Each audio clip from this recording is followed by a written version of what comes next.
Data is everything. For a race timer, data is absolutely everything. We have to have good data. If we don't, we can't do our jobs. We put on we have a race series very similar to you. I'm seriously, we're gonna have to go out and have a beer because that's probably two. But we do a race series just like that. We require, they meet certain specifications and they have certain age groups and stuff. And so at our race director meeting, I published 2 sets of results. And they were from an actual study, an actual race that happened. I said, here's how this worked. The race had collected all paper entries that sent me their database, no online. They had 4 people who they had either the wrong age or wrong gender, 4 or 5, I think it was 5. Of those 5 people, one was the overall winner, one was the Masters winner, one was the top female, and something else, and they had them all mixed up. So when I produced the results with their errors, all but 4 age group placements were affected. So I did the results, I handed them to them, they started doing their award ceremony and realized that Terry Johnson was not the overall female winner, it was the male Masters winner, and they of course saved those for last. So they gave out all their age group awards and then realized that, oh wait, this isn't right, and when we recalculated, they had to take all the 4 awards back and restart there. That's how important data is. Data is key. Without it, we cannot do our jobs. This is an actual race application I received for a race that is happening right now.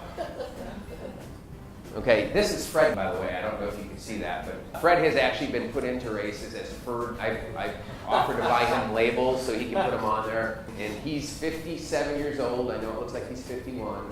He was going to participate in the run, but we couldn't know that. So this is what we deal with as a basis. If we put him in the system and we default him to the walk and he's a runner, it just messes everything up. This is why I hate paper registrations. So that's why we really try to encourage online registration and why we push for online registration and why I'm going to talk a little bit about the strategy we use to almost force people online.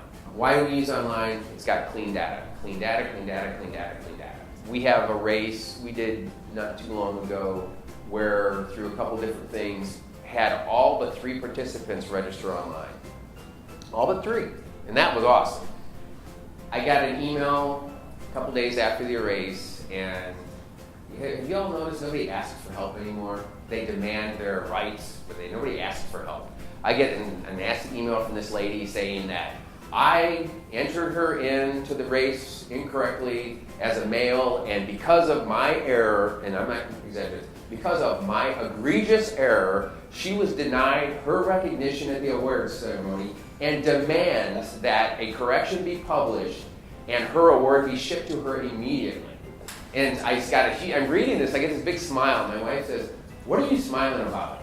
And I said, "Well, give me a second." She was one of the 3. No, she wasn't one of the 3. I went to RunSignUp, I downloaded her confirmation and emailed it to her. I said, "Ma'am, you will see that you registered yourself for this event and the egregious error was yours. I'm very sorry, we will make the corrections, switch you over to a female, and the results will be reposted right away." But I just got a big smile because I knew that wasn't us. It wasn't our typo because everybody entered their own information. And that's why I love that. The other thing is it's easily accessible not only for you, the timer, and the race director, but anybody else. Like I said, your t-shirt people can go in. It's simple, it's easy, all the information is in one spot. It streamlines accounting. I was just talking with someone, not having to get all those paper checks in the mail, or worse yet, having people writing their credit card number on a piece of paper and mailing it to you. Talk about liability.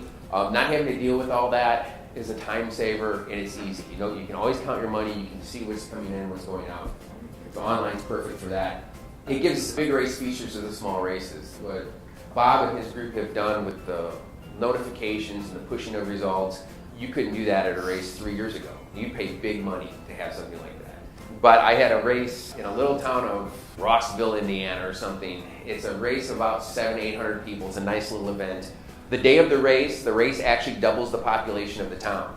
I'm not kidding you. It's like twice as many people come to the town than live there for this little race. And this guy has visions of he wants to put on the next great thing, and he wanted, this was about 3 years ago, he wanted text results to his participants. He wanted everybody to get a text.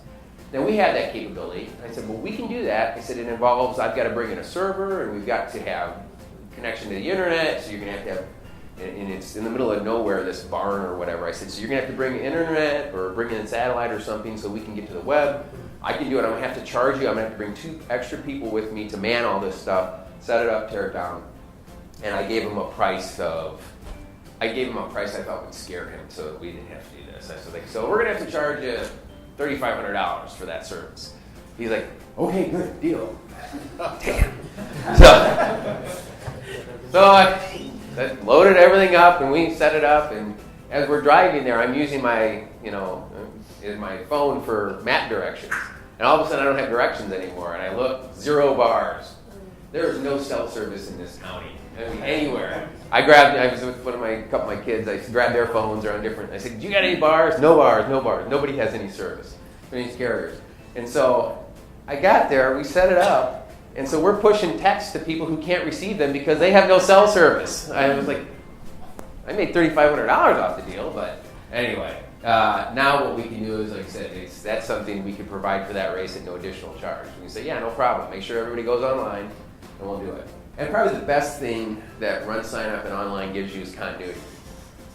You're fortunate if you deal with the same race directors every year, because most of our races are charities. They're done by committee, and somebody who's a member of the club or works, for the charity or sits on the board gets their turn as being the race director. And so every year I'm dealing with somebody different, and that's a big part of what our services are, is we are almost the legacy for a lot of our races. When they go to start their planning, I call them and say, hey, what date do you want for next year? Here's a couple things. Let's start. I send them a list of here's the things you have to do now, 6 months out, 3 months out, a month out. And what RunSignUp allows us to do is we have continuity. I can tell them, hey, I have all of your participants from last year in a database, on the cloud, you can access them. You can email them, or I can help you email them, tell them, here's my save the date card, stuff like that. So that's why I love online.